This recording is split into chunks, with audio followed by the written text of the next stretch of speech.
Olá, muito bom dia, seja bem-vindo. Estamos começando aqui o Jornal da Manhã, segunda edição. Hoje é terça-feira, dia 22 de janeiro de 2019.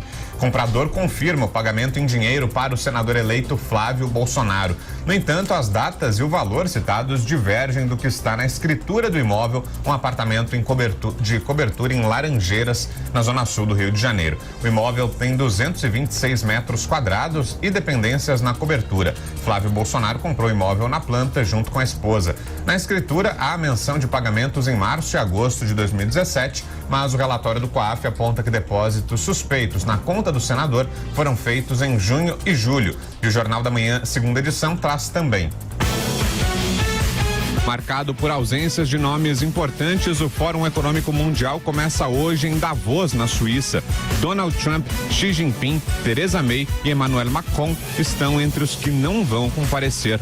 O Ministério Público prepara a terceira denúncia contra João de Deus por abusos sexuais e deve ouvi-lo novamente. O médium já é réu em outros 2 processos pelo mesmo crime e nega as acusações.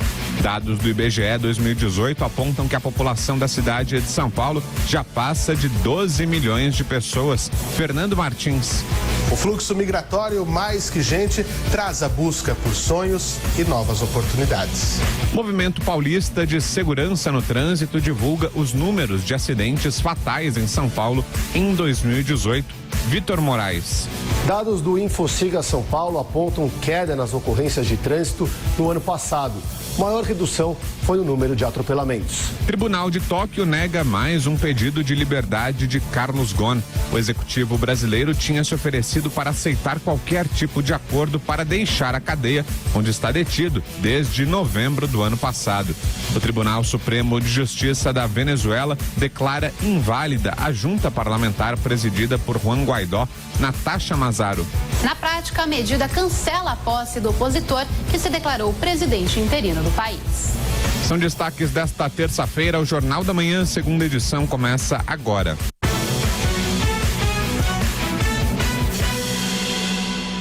E o general Mourão diz que mudanças também devem ocorrer nas aposentadorias de militares. Direto para Brasília, você, Luciana Verdolim.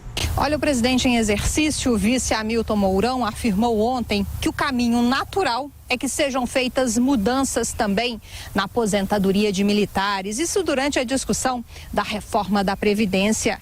Ele disse que concorda com a proposta de aumento da idade mínima de aposentadoria da categoria, que deverá passar de 30 para 35 anos, assim como a contribuição de 11% na pensão das viúvas. Ele negou que existam muitas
cargo, pelo menos mais 7 candidatos se movimentam nos bastidores, buscando ao menos chegar ao segundo turno contra o deputado. Para que a eleição seja decidida no primeiro turno, um candidato precisa alcançar 257 votos, ou seja, a metade mais um. Caso isso não aconteça, a disputa fica entre os 2 primeiros colocados. A presidente do PT, senadora Gleice Hoffmann, disse que o Legislativo precisa dar uma resposta à sociedade. Nós estamos conversando sobre isso. Não é algo que depende só do PT, depende de uma articulação dentro do Congresso, mas uma coisa é clara para nós, né? Quando o Ministério Público, o Judiciário retiram-se da responsabilidade da encaminhamento a uma situação tão grave como essa, uma denúncia tão grave como essa, cabe, obviamente, ao Congresso Nacional tentar responder à sociedade. Eu acredito que o Congresso terá essa discussão ao seu tempo. Os petistas negam que o objetivo da comissão parlamentar de inquérito seja apenas desgastar o governo Bolsonaro. O líder do partido na Câmara, deputado Paulo Pimenta, acusou o Ministério Público Federal e a Justiça de serem omissos no caso. Se essa investigação tivesse sido feita, se essa denúncia envolvesse alguém do Partido dos Trabalhadores, teria sido essa mesma postura do Ministério Público Federal? Teria sido esse mesmo silêncio do juiz Sérgio Moro, do Dallagnol, do Marcelo Bretas? Alguém aqui acredita que a maneira como as autoridades estão investigando esse caso seria a mesma? Então é evidente que há um sentimento de impunidade, de proteção. Semana está programada uma reunião entre todos os adversários de Rodrigo Maia. A meta é traçar estratégias para arrancar votos do bloco do presidente e dar mais equilíbrio à disputa. Mas, segundo o deputado Paulo Pimenta, a União não deve englobar as disputas pelas presidências da Câmara e do Senado. E esse bloco, ele não é um bloco para apoiar candidato a presidente. É um bloco para atuar dentro da casa, em cima de uma pauta que nós queremos desenvolver com esses partidos. Então nós não vamos alterar a nossa estratégia. O PT só deve declarar apoio formal nas eleições do Congresso após uma reunião das bancadas do partido no dia 31 de janeiro. De Brasília, Levi Guimarães. Bom, agora são 10h14 de Brasília, a gente vai ao Rio de Janeiro, ao vivo já com a gente, Rodrigo Viga. Bom dia, Viga. Tudo bem, Brão? Como é que você tá, rapaz? Que bem sossegado, e aí? Tá vendo os cavalinhos aqui atrás ou não? Tô no regimento de infantaria aqui em Marechal Hermes, que fica na verdade, em Deodoro, né? Na zona oeste do Rio de Janeiro, que foi, inclusive, disputada as provas olímpicas de hipismo nos Jogos de 2016. Meu caro Brão, ouvinte internauta da Jovem Pan, o sinal aqui, infelizmente, é muito ruim, a gente está desde cedo, mas é um sinal complicado, porque estamos numa área distante e há muita instabilidade no sinal de internet. Quem está por aqui, nesse momento, é o presidente em exercício Hamilton Mourão, junto com o governador Wilson Witzel, com o comandante do Comando Militar do Leste, o general Braga Neto, entre outras autoridades. Meu caro Brão, ouvintes internautas da Jovem Pan, um pouco mais cedo foi deflagrada uma operação pela Polícia do Rio para prender milicianos que atuam na comunidade Rio das Pedras, que fica na zona oeste aqui do Rio de Janeiro. 3 mandados de prisão, 5 já foram cumpridos. E de acordo com o público e Polícia do Rio de Janeiro, entre os presos, há envolvidos ou suspeitos de envolvimento na morte da vereadora Marielle Franco e do motorista dela, Anderson Gomes, em 14 de março do ano passado. Meus caros amigos ouvintes e internautas da Jovem Pan, eu queria dizer para você que ainda é uma suspeita. Detalhes serão apresentados ao longo desta semana. Ao longo desta terça-feira, dizendo, estou aqui acompanhando a movimentação dos cavalos da cavalaria aqui desse regimento, segundo regimento do Exército, e o general Mourão tem ligação com esse regimento aqui na Vila Militar, na zona oeste da capital. Uma outra informação, meu caro Brão, ouvintes internautas da Jovem, a Abradim, Associação Brasileira de Investidores, que representa os acionistas minoritários das empresas abertas, das companhias abertas, está ingressando nesta terça-feira com uma ação na Justiça de São Paulo para tentar inviabilizar a fusão, né, a união entre Embraer e Boeing, argumentando que é um péssimo negócio para o Brasil, especialmente para a fabricante brasileira de jatos. A fusão prevê o seguinte: a cisão da Embraer, ou seja, a Embraer da parte comercial é que vai se fundir, vai se unir com a... Bom, acho que a gente perdeu a conexão com o Viga, lá do Rio de Janeiro, mas ao longo da programação ele volta trazendo outras informações, falando aí também sobre a Embraer. Daqui a pouco a gente retoma o contato com ele. E o estado de Goiás é o 7º a decretar calamidade financeira. Reportagem do Afonso Marangoni. Após decretar calamidade financeira, o governador de Goiás, Ronaldo Caiado, do Democratas, disse que a medida é uma radiografia do momento pelo qual passa o estado. Segundo o governador, Goiás hoje não tem capacidade de arrecadação para quitar os compromissos. Caiado defendeu que, diante do quadro financeiro, deve haver um esforço para manter serviços essenciais. E nesta hora a situação do estado é buscar o máximo da participação de todos, no sentido de poder abastecer hospitais, de poder das condições mínimas de funcionamento ao setor de segurança pública, de educação, de saúde. Então, diante deste quadro, está mais do que claro, evidente, o colapso financeiro do estado de Goiás. Ronaldo Caiado disse que vai apresentar na quinta-feira a peça orçamentária do estado, retratando a realidade das contas públicas. Segundo ele, hoje Goiás tem 3 bilhões e 400 milhões de reais em dívidas e a projeção é que até o fim do ano o rombo chegue a cerca de 5 bilhões de reais. O governador ainda criticou as gestões anteriores e disse que é a população quem paga a conta da irresponsabilidade fiscal. É possível que as pessoas que nos antecedem pratiquem todos os crimes, desrespeitando a lei de responsabilidade fiscal, e depois simplesmente encerram seus mandatos, aí entra-se com o processo de responsabilidade fiscal. Isso aí demora anos e anos para poder chegar a uma conclusão e aí depois penalizam aqueles que realmente nada têm a ver com o problema. Quem é? O povo goiano. Segundo o Ronaldo Caiado, no momento, a situação na área da saúde é o ponto mais crítico da crise. Goiás é o 7º estado a decretar calamidade financeira. Rio de Janeiro, Minas Gerais e Rio Grande do Sul adotaram a medida em 2016. Neste ano, Roraima, Rio Grande do Norte, Mato Grosso e agora Goiás entraram nesta lista. A gente recuperou o contato com o Viga, vamos voltar ao Rio de Janeiro então. A gente estava falando sobre a Embraer, Viga.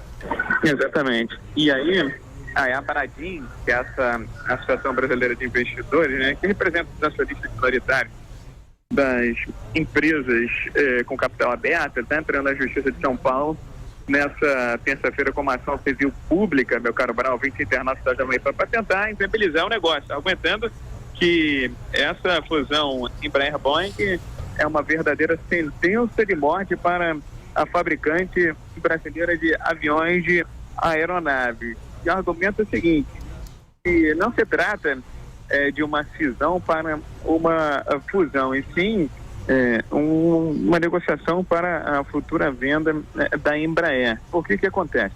Essa fusão entre Embraer e Boeing, pelo acordo firmado já alinhavado, aprovado pelo governo federal, que contém uma Golden Share, detém uma Golden Share para decidir questões estratégicas em torno da Embraer, prevê o seguinte, a cisão da Embraer, parte comercial é aquela que vai se juntar à Boeing, e a parte militar vai continuar sendo uma empresa brasileira independente dessa fusão. Mas a Bradim argumenta que sem essa receita da área comercial, a Embraer remanescente, a Embraer que fica, se torna uma empresa frágil financeiramente, fica débil economicamente. E aí tende a ter dificuldade, tende a quebrar. E que cláusulas dentro desse contrato envolvendo a fusão entre a parte comercial da Embraer e a Boeing prevêem que no futuro a empresa norte-americana Boeing tenha privilégio, tenha a possibilidade de comprar, de adquirir a Embraer comercial, o que na avaliação da Abradim, portanto, essa é uma negociação prejudicial, melhor dizendo, aos interesses nacionais, que é a decretação de falência da Embraer, e que, na verdade, o que está sendo preparado é para que no futuro a parte comercial da Boeing seja comprada, adquirida, assumida pela Boeing norte-americana, meu caro Brown. Fechado então, Viga. Valeu, obrigado pelas informações. Ao longo do dia a gente volta a se falar. Bom dia para você. Até mais tarde. Até mais, Brown. E agora a previsão do tempo. Vamos saber como fica esta terça-feira. Informações hoje com a Lívia Fernanda. Terça-feira de calorão e alta umidade circulando em diversas áreas do Brasil. A boa notícia é que depois de muitos dias com chuva e grandes acumulados, a instabilidade diminui no Rio Grande do Sul e uma massa de ar seco se espalha, garantindo um dia de tempo firme na região. Agora, a chuva está mais concentrada no leste do Paraná, de São Paulo, norte paulista e áreas de divisa com o sul de Minas Gerais. Há risco de chuva forte e grandes acumulados nesta terça-feira. Enquanto isso, uma massa de ar seco garante um dia ensolarado no norte de Minas Gerais, do Espírito Santo, no estado da Bahia e em grande parte do interior nordestino. Um sistema meteorológico conhecido como zona de convergência intertropical, muito comum desta época do ano, favorece a formação de nuvens carregadas a qualquer hora no norte do Ceará, Piauí e Maranhão. Sendo assim, pode chover a qualquer hora do dia nestas áreas. O tempo também fica mais instável no estado do Amazonas, especialmente na capital Manaus. Este vai ser o padrão pelos próximos dias nesta semana. A chuva mais volumosa fica concentrada no centro-leste de São Paulo, norte do Paraná, sul de Minas Gerais e nos estados do Amazonas, Pará e norte do Amapá. A máxima prevista nesta tarde é de 33 graus em Palmas, 32 em Belo Horizonte e em Florianópolis e de 35 graus em Porto Alegre. Muito calor em todo o Brasil. Na região metropolitana não é diferente. Expectativa de muito sol, calor e possibilidade de pancadas de chuva à tarde. A máxima prevista na capital paulista é de 33 graus e na quarta-feira segue o padrão de verão. Sol e pancadas de chuva à tarde. Em algumas áreas podem ocorrer temporais. A máxima prevista na capital paulista na quarta-feira é de 33 graus e de 32 graus em Cotia. Quer saber mais da previsão do tempo em sua cidade e em todo o Brasil? Então acesse tempoagora.com.br. Lívia Fernanda da Somar Meteorologia é com vocês nos estúdios da Jovem Pan. Flávio Bolsonaro acumulou patrimônio antes de se tornar sócio de uma franquia na loja de chocolates do Rio de Janeiro em 2015. Ao justificar a origem do dinheiro dele, o senador eleito afirmou que ganha muito mais como empresário do que como político. Ele entrou na vida política em 2002 com apenas um veículo Gol declarado no valor de R$ 25.500. Entre 2012 e 2014, Flávio teve intensa movimentação em negócios imobiliários, os dois últimos ao custo de R$ 4.200.000 e registrados antes de 2015. O governo federal indica o professor Nívio Ziviani para o Conselho de Administração da Petrobras. A indicação terá que passar pelos procedimentos internos de governança corporativa. Nívio Ziviani foi a alternativa ao nome do geólogo John Foreman, que renunciou à indicação na semana passada.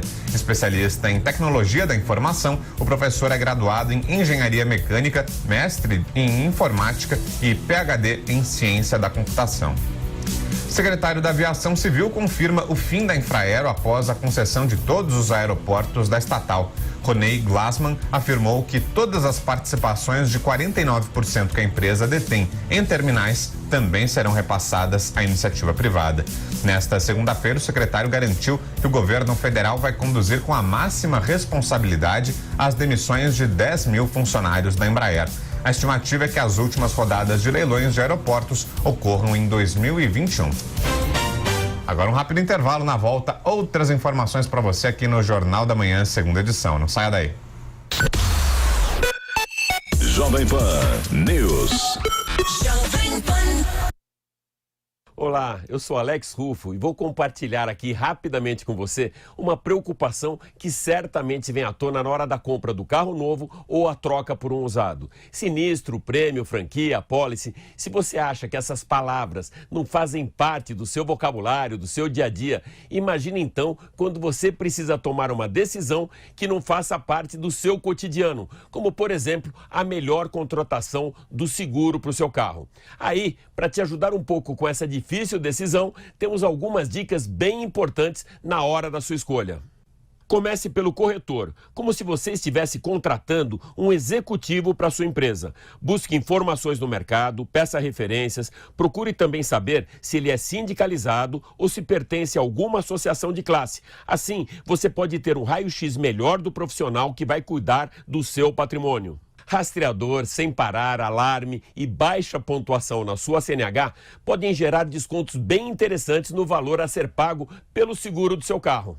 Além disso, cada companhia de seguros tem um pacote específico para os diferentes modelos e marcas de automóveis disponíveis no mercado. Portanto, na hora de pedir uma cotação, lembre o seu corretor de fazer uma consulta nas principais seguradoras do país. É isso aí, sinta-se seguro na hora de tomar a sua decisão. Alex Rufo, Máquinas na Pan. Eu, Silvio Navarro, estou no comando do 3 em 1, programa da Jovem Pan que traz, todos os dias, 3 olhares diferentes sobre o Brasil e o mundo. Eu, Vera Magalhães, debato os principais assuntos da política com o Joel Pinheiro e com o Carlos Andreasa lá no Rio de Janeiro. Com esse time não tem frescura, a gente não alisa. Se não gosta, fala mesmo. A gênese já foi mal formulada. Isso é uma questão até de justiça, mas não vai resolver o problema. Algum grau de conflito nessa mudança haverá. A gente se reúne de segunda a sexta-feira, sempre às 17h30.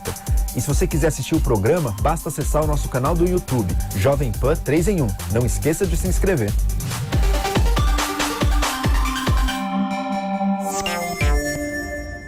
Ei você, tá com seu celular por perto? Sabia que a Jovem Pan tá apenas um toque de distância? O melhor do jornalismo e do entretenimento no Facebook, para você que quer ser o primeiro a saber de tudo. No Twitter, para quem tem sempre o que dizer. E no Instagram, para você que precisa de notícia rápida e, claro, bastidores. Siga as redes sociais da Pan, o melhor do jornalismo e do entretenimento, na palma da sua mão.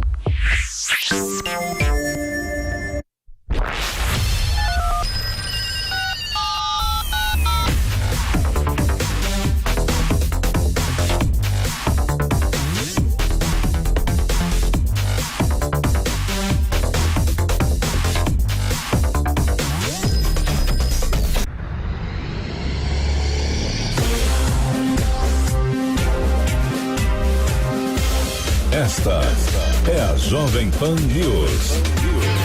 A rede da informação. Agora 10h30, estamos de volta e a Amazon anuncia expansão no Brasil. Destaque de Carlos Aros.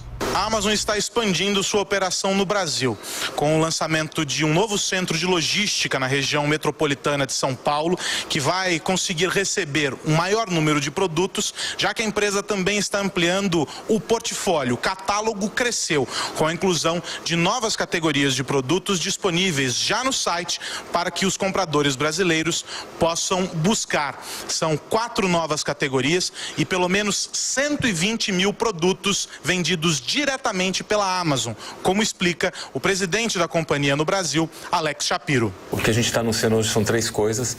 A primeira, um novo centro de distribuição. São 47 mil metros quadrados, né, de espaço, onde a partir de agora, além de livros, que é uma categoria que a gente já comprava e vendia diretamente, a gente passa a comprar e vender mais de 120 mil produtos que a gente adiciona ao nosso estoque. E agora a gente expande para mais 11 categorias novas, onde a Amazon compra o produto, mantém no seu inventário e vende. Além disso, dessas categorias que hoje a gente está expandindo, 4 delas são novas, que é a categoria de bebê, a categoria de cuidados pessoais, a categoria de beleza e a categoria de brinquedos. Então, não só a gente está lançando hoje através da Amazon comprando e vendendo direto, mas também estamos lançando hoje através do Marketplace. Então, centenas de vendedores também entram com a gente agora para expandir o catálogo. A terceira novidade é a aplicação do frete grátis para compras a partir de R$ 149, além da opção de entrega rápida para todo o Brasil. Os anúncios feitos pelo presidente da empresa no Brasil, Alex Shapiro, marcam um novo momento da Amazon no país. Operando aqui desde 2011 com a Amazon Web Services, a empresa expandiu pouco a pouco o portfólio de produtos e serviços. No mesmo ritmo, se consolidou como alternativa a outros grandes varejistas que migraram do offline para o comércio eletrônico.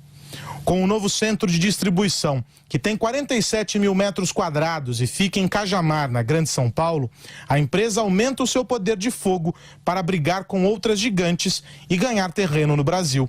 Essa, aliás, é uma crítica antiga de alguns especialistas no setor. A Amazon demorou para entrar na briga por espaço no comércio eletrônico brasileiro. Alex Shapiro, no entanto, nega que essa seja uma preocupação para a empresa. A maneira como a gente trabalha, eu confesso para você que a gente gasta muito pouco tempo olhando os nossos competidores. Não que eles não sejam importantes de se olhar, mas quando você gasta tempo olhando o competidor, você acaba talvez parando de inovar e fazer coisas que você acha que tem que fazer para o cliente e talvez só repetindo ou copiando o que outras empresas estão fazendo. Acho que o segundo ponto é que a gente não tem pressa. A maneira como a Amazon opera, a gente sente que a gente lança algo quando a gente realmente está pronto. O que significa estar pronto? Significa melhorar a experiência do consumidor final. Como parte do pacote de novidades, a Amazon estreia hoje um novo site que contempla as novas categorias e promete oferecer uma experiência diferente para os usuários. Mais do que a venda, a ideia é que o comprador conheça melhor os produtos, aplicações e vantagens para o seu dia a dia. Ou seja, experiência de compra para garantir que o clique se repita no futuro. O governo de Michel Temer deixou de importar medicamento para o tratamento de 5 tumores raros que afetam principalmente crianças. A responsabilidade pela compra do Acitonicina D foi repassada para os hospitais oncológicos do SUS, que dizem não ter tempo hábil para o trâmite. O ofício da gestão anterior é do dia 7 de dezembro, mas com as festas de fim de ano e as mudanças de governos, muitas instituições só souberam dele agora em janeiro. O Ministério da Saúde alega que os responsáveis sempre foram os hospitais por importar a droga, mas que em 2017 passou a fazer o processo de maneira temporária. A Polícia Rodoviária Federal apreende 400 mil maços de cigarro em Mato Grosso do Sul. A carga contrabandeada estava oculta em uma carreta carregada de adubo. A apreensão foi na BR-163, perto de Rio Brilhante, a 160 quilômetros da capital Campo Grande. O caminhão tinha placas de Rondonópolis adulteradas. A portabilidade numérica de celulares, admitida desde 2008, ganha força. No ano passado, mais de 5.260.000 linhas mudaram de operadora, 20% a mais do que em 2017. A migração de aparelhos é tida como resultado da maior concorrência do setor e também da melhoria dos serviços de telefonia móvel. E começam hoje as inscrições do SISU e com novidades. Natasha Mazaro. As inscrições para a primeira edição de 2019 do Sistema de Seleção Unificado, SISU, abrem hoje e vão até sexta-feira, dia 25. Os candidatos devem se inscrever pelo site sisu.mec.gov.br. Segundo o Ministério da Educação, neste primeiro semestre serão oferecidas mais de 235 mil vagas em 129 instituições de todo o país. Para concorrer, os alunos devem ter feito o Enem 2018 e tirado nota acima de 0 na prova de redação. Cada candidato poderá se inscrever em até 2 vagas, especificando a ordem de preferência e o turno no qual pretende estudar. Uma das novidades deste ano é que os estudantes que forem selecionados em qualquer uma das 2 opções não poderão fazer parte da lista de espera. Isso porque até 2018, quem havia passado na segunda opção poderia participar da lista e ter a chance de ser escolhido na primeira.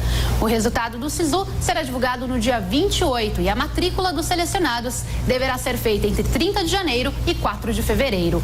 Quem não for selecionado em nenhuma das opções poderá manifestar o interesse em participar da lista de espera. Esses alunos serão convocados pelas próprias instituições de ensino a partir do dia 7 de fevereiro. A Colômbia insiste que Cuba entregue representantes do grupo autor de atentado em Bogotá. Destaque da repórter Marcela Lorenzeto. Após o Exército de Libertação Nacional reivindicar o ataque contra uma escola de cadetes na Colômbia, autoridades do país reforçam o pedido para que Cuba entregue rebeldes escondidos na ilha. O país caribenho é responsável por mediar as negociações de paz entre o governo colombiano e o ELN. Em um artigo publicado nesta segunda-feira, o grupo guerrilheiro declarou ser responsável pelo atentado com um carro-bomba que deixou 21 mortos e mais de 68 feridos em Bogotá. Durante uma coletiva de imprensa, o ministro das Relações Exteriores da Colômbia reforçou o pedido do presidente Iván Duque para que Cuba extradite 10 líderes rebeldes que estão abrigados no país. Carlos Garcia declarou ainda que medidas serão tomadas contra os responsáveis pelo ataque. A Comissão Interamericana de Direitos Humanos señala que o Estado A Comissão Interamericana de Direitos Humanos afirma que o Estado tomará todas as medidas necessárias para investigar os fatos, julgar e punir os responsáveis por estes graves fatos que constituem o ataque mais grave registrado em 10 anos na cidade de Bogotá. Cuba já declarou que respeitará os protocolos das negociações de paz assinados por ambas as partes. Para o alto comissário de paz, Miguel Sebadios, uma vez rompido o diálogo por parte da guerrilha, não será retomado pelo governo. Não podemos permitir que se aplique um protocolo para que alguns retornem às suas unidades na Colômbia e entrem na floresta para se esconderem da justiça. O atentado, amplamente repudiado por colombianos e pela comunidade internacional, levou dezenas de milhares de pessoas às ruas no último domingo em protesto contra a violência e em solidariedade à Polícia Nacional. O Ministério da Saúde adia mais uma vez a seleção para brasileiros e estrangeiros no Mais Médicos. Prevista para esta semana, a rodada para a escolha de profissionais formados no exterior deve ficar para os dias 7 e 8 de fevereiro. Segundo o Ministério da Saúde, a mudança não atrapalha os candidatos e ocorre por causa do período de carnaval, que coincidiria com o acolhimento dos médicos. É a segunda alteração no calendário de seleção dos profissionais, inicialmente prevista para os dias 26 e 27 de dezembro do ano passado. Pela primeira vez na história, a Câmara dos Deputados antecipa o cotão para parlamentares. Segundo a mesa diretora da casa, o adiamento serve para o pagamento de despesas com viagens a Brasília para a posse, que acontece no dia 1º de fevereiro. A justificativa é que a medida não gera custo extra aos cofres públicos, porque o repasse já estava programado para ocorrer depois. Pelo contrário, a mesa diretora alega que a economia, porque hospedagem e transporte dos recém-eleitos passam a ser considerados um adiantamento da cota do exercício do mandato. 6 estados brasileiros mais afetados pela crise fiscal começam o ano com déficit conjunto estimado em 74 bilhões de reais. Esse é o valor do rombo fiscal previsto para esse ano em Minas Gerais, Rio de Janeiro, Rio Grande do Sul, Rio Grande do Norte, Goiás e Mato Grosso. O governo de Minas projeta um déficit de 11 bilhões e meio de reais, mas débitos pendentes de gestões anteriores elevam a cifra para 30 bilhões de reais. No passivo do estado, figuram atrasos nos repasses a municípios e o pagamento de salário ao funcionalismo. As micro e pequenas indústrias estão otimistas para 2019. Destaque de Marcelo Matos. Olá, Matos. Olá. O otimismo das micro e pequenas indústrias de São Paulo é o maior desde 2013. O indicador de atividade atingiu 87% em dezembro de 2018, explica o presidente do SIMP, Joseph Cury. A confiança no governo do presidente Bolsonaro entre ótimo e bom atinge 76% na média. Todas as condições objetivas estão colocadas desde que as reformas sejam feitas. Esperamos que em 2019 esses fatos se concretizem. O indicador de atividade da micro e pequena indústria de São Paulo é um sinalizador da tendência econômica e o estado abriga 42% das empresas do setor. Agora 10h41, vamos ao noticiário internacional. Candidata à presidência dos Estados Unidos em 2020, Kamala Harris promete ser a voz das minorias. Reportagem de Vitor Moraes. A senadora americana pela Califórnia, Kamala Harris, anunciou que será candidata à presidência em 2020, aumentando a lista de democratas que querem evitar o segundo mandato de Donald Trump. A decisão foi anunciada devido ao simbolismo no feriado de Martin Luther King Jr. nesta segunda-feira. Truth. justice, decency, equality, freedom, democracy. These aren't just words. They're the values we as Americans cherish. Em seu vídeo de campanha, ela citou verdade, justiça, decência, igualdade, liberdade e democracia. E diz que não são só palavras, mas valores que os norte-americanos amam. E é por isso que ela está se candidatando à presidência do país. Depois de 2 mandatos como procuradora em São Francisco, foi 2 vezes eleita procuradora-geral da Califórnia e se tornou não só a primeira mulher, mas também a primeira afro-americana a ocupar o cargo. Em janeiro de 2017, foi empossada como senadora da Califórnia, o que também só ela conseguiu até agora. De descendência asiática, Kamala Harris é a segunda afro-americana na história a ocupar um assento no Senado. Ela se define como uma defensora das famílias de classe média e denuncia o abuso da polícia das mortes de homens negros desarmados. Além disso, o discurso de Harris é pautado na justiça social e na inclusão e foca nos votos das minorias. Caso vença as prévias e as eleições de 2020 contra Trump, a senadora será a primeira mulher a presidir os Estados Unidos. Agora são 10h43 e a onda de violência no Ceará continua. Essa foi mais uma madrugada de ataques. A gente vai à Jovem Pan News Fortaleza. O Thiago Lima tem as últimas informações. Oi, Thiago. Bom dia, Vitor Brown, ouvintes e internautas. 20 dias de ataques violentos no Ceará na madrugada desta noite. Um ataque a uma creche na periferia de Fortaleza e também a uma estação de energia. Os ataques foram registrados de ontem para hoje, já são 228 ataques desde o dia 2 de janeiro aqui em Fortaleza.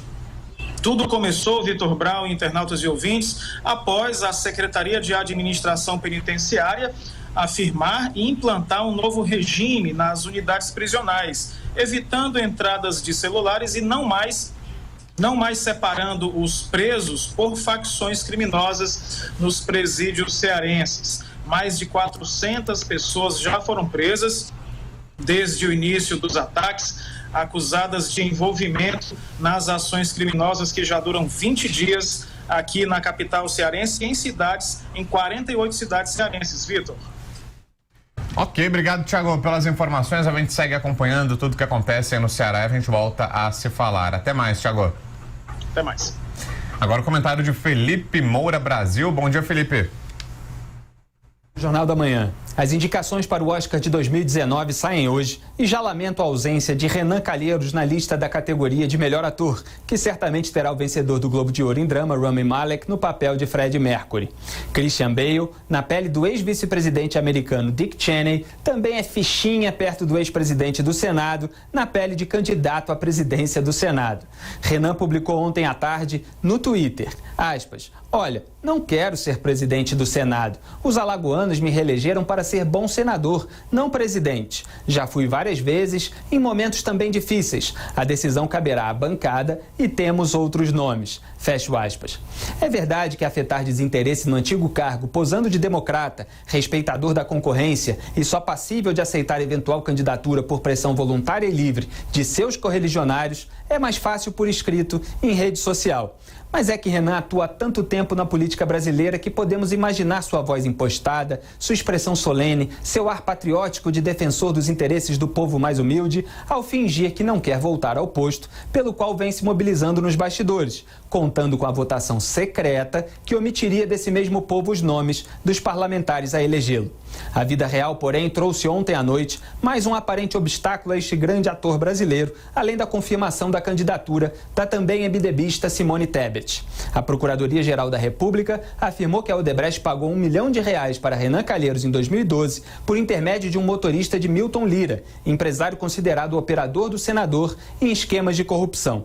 De acordo com procuradores, o valor foi entregue em espécie no dia 31 de maio daquele ano, como pagamento pela contribuição de Renan à aprovação no Senado de um projeto de interesse da Braskem, para pôr fim a incentivos fiscais a produtos importados. Resta evidente que o valor repassado a Renan Calheiros foi entregue em São Paulo a Fábio Brito Matos, motorista de Milton Lira, diz o documento revelado pelo site O Antagonista. Os executivos da Odebrecht ainda mostraram em delação que a entrega para Justiça, codinome de Renan, só seria efetivada mediante a senha Justo. Não é piada, é o teatro da propina. O dinheiro foi disponibilizado por meio de doleiros que mantinham contratos fictícios com a empreiteira, segundo os delatores. Mas Renan, que já foi alvo de 18 inquéritos no STF, tendo se livrado de 4 deles, também é um personagem e tanto. Ele é capaz de fazer das próprias acusações contra si um trunfo velado para sua eleição, já que senadores investigados contam com sua suprema experiência em blindagem contra o avanço de investigações. Ou seja, o filme ainda não acabou, mas a ausência no Oscar é injusta. Eu sou Felipe Moura Brasil, para o Jornal da Manhã. Bom, vamos falar mais dessa disputa pela presidência do Senado, como estão as negociações lá em Brasília. Já com a gente, José Maria Trindade. E aí, Zé Maria, essa fala do Renan Calheiros, dá para levar a sério? Ele não é candidato mesmo? Olha, existe aqui até uma fala ensaiada. Quando se pergunta a um político se ele será candidato, a resposta é sempre a mesma. Não existe candidatura sem apoio. Ninguém é candidato de si mesmo. Eu não sou candidato, mas um grupo de amigos e de apoiadores insiste para que eu dispute. Eu estou resistindo, não quero, porque isso pressupõe um exercício de sacrifício pessoal e familiar. Por isso, não serei candidato, mas a insistência é muito forte. Esse é o discurso ensaiado para todos os candidatos que, nos bastidores, tentam chegar ao poder. Vitor, a minha frase é de que, onde há poder, há disputa. E neste momento, Brasília parece tranquila, mas é o que se chama de fogo de montura, ou seja, aparentemente não há fogo, mas no interior as chamas estão ardendo. Os bastidores aqui estão a todo vapor porque muita disputa de poder. A presidência do Senado, a presidência da Câmara, as vice-presidências da Câmara e Senado, secretarias e as presidências das poderosas comissões permanentes da Câmara e do Senado Federal.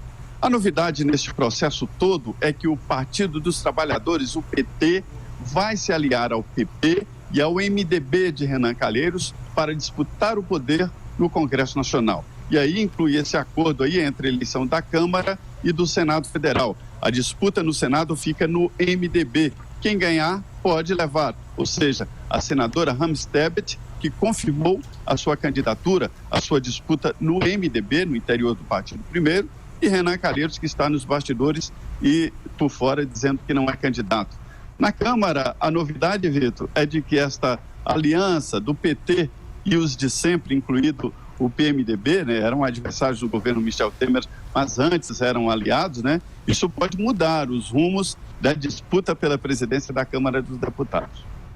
Pois é, enquanto isso, o presidente Jair Bolsonaro viajando, né, Zé, está na Suíça, participa daqui a pouquinho do Fórum Econômico Mundial, deve ser a primeira fala dele à comunidade internacional. Qual a expectativa? Esse discurso acontece hoje à tarde lá na Suíça, por volta da hora do almoço aqui no Brasil. Como é que deve ser essa participação do Bolsonaro no Fórum Econômico? Há uma grande disputa. O governo Bolsonaro decidiu que este será o cartão de visitas para a comunidade internacional. O Fórum Econômico Nacional está ali um pouco desprestigiado com relação a chefes de Estado, né? Chefes importantes, evidentemente, porque existem 70 nações representadas, mas a comunidade econômica internacional, ou seja, os capitalistas globais, né, estão lá para ouvir o discurso do presidente Jair Bolsonaro. É o tripé de que o Brasil será administrado pela economia de mercado e haverá um combate insistente à corrupção e de que haverá uma democracia no país. Esses são os 3 principais pontos do discurso que Jair Bolsonaro vai fazer e todos estarão de olho, não só chefes de Estado, mas também os grandes investidores internacionais. É um momento importante para o governo Jair Bolsonaro, que quer atrair os investimentos internacionais. Vitor, o discurso da política externa do Brasil é antiglobalista quando se trata de instituições, ou seja, nenhuma ingerência dos organismos, das organizações internacionais no governo brasileiro, ou seja, nas decisões brasileiras, mas a economia de mercado e a obediência à globalização sobre mercado e produto brasileiro, ou seja, negócios. É aquele velho debate, né? Se é possível globalizar produtos, comércios e indústrias, por que não globalizar o ser humano? O caminho é inverso. Pois é, né? Enquanto isso, um outro grupo de parlamentares do PSL viajou à China, né, Zé? Essa viagem ainda está dando muita polêmica, né? Eles vêm sendo muito criticados. Foi um primeiro racha aí, né, dentro do partido do presidente, né, com essa viagem de um grupo à China, e muita gente que antes criticava, né, a China, o governo comunista, né, ficou um mal-estar aí dentro do partido, né? Não é uma situação engraçada, mas acabou ficando, porque deu um tititi danado aqui em Brasília. Todo mundo de um lado, de outro, PSL, dividiu o partido, acabou sobrando aí para o Olavo de Carvalho, que faz ali o pensamento médio do novo governo, criticando essa visita, e os deputados eleitos disseram que foram muito bem tratados num regime comunista, e eles mesmos dizem que não é tão comunista assim quanto se pensava. E, por outro lado, também há críticas do pessoal que foi aos Estados Unidos, né? E o PT, na eleição do Lula, foi também aos Estados Unidos. Vitor, eu sempre critiquei gastos públicos com certos tipos de investimentos, de viagens internacionais. E lamentava muito de que, às vezes, o triste desta história do Brasil pagar para deputados viajar é que eles voltavam. Mas eu acho, assim, que nada melhor que todos os deputados conheçam o que está acontecendo fora, saibam o que dá certo, o que não dá certo, e voltem melhores. Esta é a aposta, esta é a tentativa de acreditar que isso pode mudar, né? É isso. Zé Maria, bom dia para você, ótima terça-feira, a gente se fala, hein? Perfeito, muito bom dia, obrigado. Estrangeiros têm dúvidas se a reforma da Previdência vai passar pelo Congresso Nacional. Nesta segunda-feira, o diretor adjunto do Departamento de Pesquisa do FMI, Jean Maria Milesi Ferretti, expressou esse receio a jornalistas em Davos, na Suíça. Um executivo de um banco de investimentos local lembrou da dificuldade que o governo Michel Temer teve quando tentou aprovar a reforma e concluiu que não vê mudanças significativas no Congresso brasileiro a ponto de garantir a mudança na gestão de Jair Bolsonaro. A crise econômica afeta a expansão de igrejas cristãs em todo o país. Em 2013, auge da expansão, foram abertos quase 12 mil novos templos no país. No ano passado, até novembro, era um pouco mais da metade, 6.104, segundo dados da Receita Federal. É o número mais baixo dos últimos 10 anos. A BHP Billiton anuncia aporte financeiro para a Samarco e para a Fundação Renova. A Samarco é uma joint venture da BHP com a Vale. A Fundação Renova foi criada para reparar os danos causados pelo rompimento da barragem de Fundão em novembro de 2015, o maior desastre ambiental do Brasil. Nesta segunda-feira, a BHP anunciou que a entidade vai receber 438 milhões de dólares até dezembro, e a Samarco terá o aporte de 77 milhões de dólares ainda no primeiro semestre. E agora a informação do repórter Daniel Lian. Um ataque do Talibã matou mais de 120 pessoas num centro militar no Afeganistão. O massacre ocorreu na província de Maidan Vardak, segundo o Ministério da Defesa do país. Um carro-bomba foi arremessado contra um posto militar dentro do campus do Diretório Nacional de Segurança. Após a explosão, 2 homens armados entraram no local e dispararam contra soldados afegãos, antes de serem abatidos. 8 comandantes especiais estão entre os mortos. O governo disse em Cabul, capital da nação, que para invadir as áreas, os terroristas usaram um veículo blindado fornecido às forças afegãs pelos Estados Unidos. Dezenas de militares foram hospitalizados. O atentado ocorreu poucas horas antes do Talibã anunciar que se reuniu com um diplomata americano como parte das negociações de paz em andamento. Na semana passada, o grupo ameaçou abandonar as tratativas porque se recusou a participar de conversas com as autoridades do Afeganistão, preferindo negociar diretamente com os Estados Unidos. Mais de 28 mil militares e policiais foram mortos no país desde 2015. Rápido intervalo, na volta, outras informações para você no Jornal da Manhã, segunda edição. Jovem Pan News. Olá, eu sou Alex Rufo e vou compartilhar aqui rapidamente com você uma preocupação que certamente vem à tona na hora da compra do carro novo ou a troca por um usado. Sinistro, prêmio, franquia, apólice. Se você acha que essas palavras não fazem parte do seu vocabulário, do seu dia a dia, imagine então quando você precisa tomar uma decisão que não faça parte do seu cotidiano, como por exemplo a melhor contratação do seguro para o seu carro. Aí, para te ajudar um pouco com essa difícil decisão, temos algumas dicas bem importantes na hora da sua escolha. Comece pelo corretor, como se você estivesse contratando um executivo para sua empresa. Busque informações no mercado, peça referências, procure também saber se ele é sindicalizado ou se pertence a alguma associação de classe. Assim, você pode ter um raio-x melhor do profissional que vai cuidar do seu patrimônio. Rastreador, sem parar, alarme e baixa pontuação na sua CNH podem gerar descontos bem interessantes no valor a ser pago pelo seguro do seu carro. Além disso, cada companhia de seguros tem um pacote específico para os diferentes modelos e marcas de automóveis disponíveis no mercado. Portanto, na hora de pedir uma cotação, lembre o seu corretor de fazer uma consulta nas principais seguradoras do país. É isso aí, sinta-se seguro na hora de tomar a sua decisão. Alex Rufo, Máquinas na Pan. Eu, Silvio Navarro, estou no comando do 3 em 1, programa da Jovem Pan que traz, todos os dias, 3 olhares diferentes sobre o Brasil e o mundo. Eu, Vera Magalhães, debato os principais assuntos da política com o Joel Pinheiro e com o Carlos Andreasa lá no Rio de Janeiro. Com esse time não tem frescura, a gente não alisa. Se não gosta, fala mesmo. A gênese já foi mal formulada. Isso é uma questão até de justiça, mas não vai resolver o problema. Algum grau de conflito nessa mudança haverá. A gente se reúne de segunda a sexta-feira, sempre às 17h30. E se você quiser assistir o programa, basta acessar o nosso canal do YouTube, Jovem Pan 3 em 1. Não esqueça de se inscrever.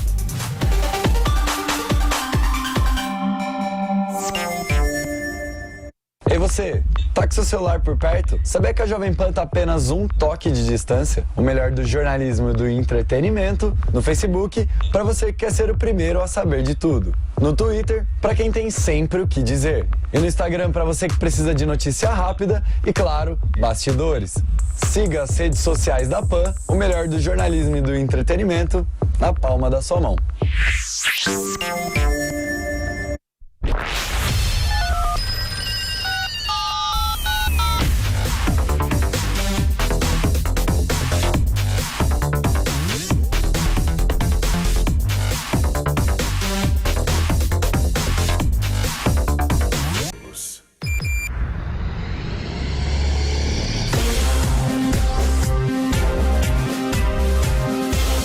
Esta é a Jovem Pan News.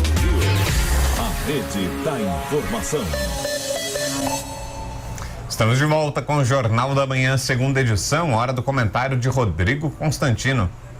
Bom dia. Esta segunda foi feriado aqui nos Estados Unidos, comemorou-se o Martin Luther King's Day, em homenagem àquele que foi um verdadeiro herói na luta por liberdade e direitos civis.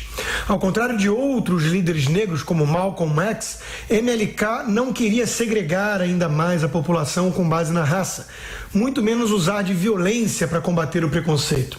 Ele se apegou à própria Declaração de Independência Americana para defender uma mensagem, no fundo, liberal, com foco no indivíduo. Seu famoso discurso, conhecido como I Have a Dream, ganhou o mundo, mas poucos sabem que nele King enfatiza exatamente os valores liberais dos pais fundadores, tão esquecidos pela esquerda que hoje fala em seu nome, pregando coisas que o fariam provavelmente se revirar no túmulo. A jornalista Stephanie Schwartz Driver, autora de um livro sobre a declaração, afirma: desde a década de 1820, a linguagem da Declaração de Independência e as promessas nela contidas foram discutidas com grande efeito retórico pelo movimento abolicionista. Os abolicionistas baseavam sua causa em princípios morais, retomando a ideia da lei natural advogada por Thomas Jefferson na Declaração de Independência e utilizando esse documento para defender seus argumentos. De fato, os principais abolicionistas e depois esses combatentes pelos direitos civis compreenderam que na própria declaração já havia todo o argumento necessário para abolir a escravidão e defender direitos iguais para todas as raças. Martin Luther King, em seu discurso no Lincoln Memorial em 1963, sobre o sonho de viver numa nação onde os indivíduos fossem julgados pelo caráter e não pela cor da pele, disse: quando os arquitetos de nossa República escreveram as magníficas palavras da Constituição e da Declaração da Independência, eles estavam assinando uma nota promissória da qual todos os americanos seriam beneficiários. Essa promissória dizia que todos os homens, sim, o homem branco e o homem negro, teriam garantidos os direitos inalienáveis de vida, liberdade e busca da felicidade. Eu tenho um sonho, continuou King, de que um dia esta nação se erguerá e viverá para sempre o verdadeiro significado do credo. Consideramos estas verdades evidentes por si mesmas, que todos os homens são criados iguais. Uma mensagem, repito, liberal. E essa mensagem de união e meritocracia individual ecoa esses valores liberais clássicos dos pais fundadores, que vão de encontro a esta visão progressista dos movimentos de minorias de hoje, que buscam segregar com base na raça, em vez de unir com base nos valores comuns. Precisamos de mais Martin Luther Kings e de menos defensores de cotas raciais ou movimentos como Black Lives Matter. Um relatório divulgado pela ONG Oxfam indica que a diferença de renda entre os mais ricos e os mais pobres do mundo aumentou ainda mais no ano passado. Segundo o levantamento, a fortuna dos bilionários cresceu 12% em 2018, subiu cerca de 900 bilhões de dólares, enquanto o patrimônio da metade mais pobre caiu 11%. O coordenador de campanhas da Oxfam Brasil, Rafael Georges, explica que em vários países as crises financeiras atingiram principalmente quem tinha menos dinheiro. A maior parte do patrimônio das pessoas muito ricas no mundo é um patrimônio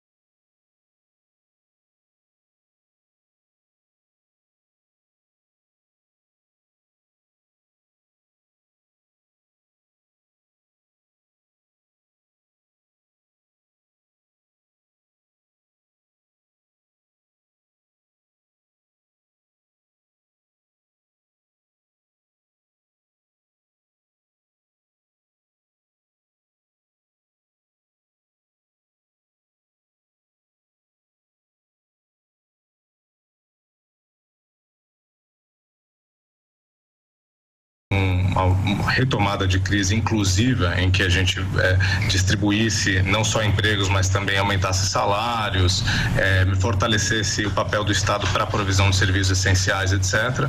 Nós, no mundo, em conjunto, priorizamos o acúmulo privado do topo do 1% mais rico, do 0,1% mais rico, em particular dos bilionários. Rafael Georges, coordenador de campanhas da Oxfam Brasil, acrescenta que a tendência é de que o abismo entre os mais ricos e os mais pobres aumente ainda mais em 2019. O relatório afirma que o número de bilionários no mundo quase que dobrou desde a crise financeira de 2008. Passou de 1.125 na época para 2.208 no ano passado. Só no Brasil, são 42 bilionários com uma fortuna acumulada de 176 bilhões de dólares.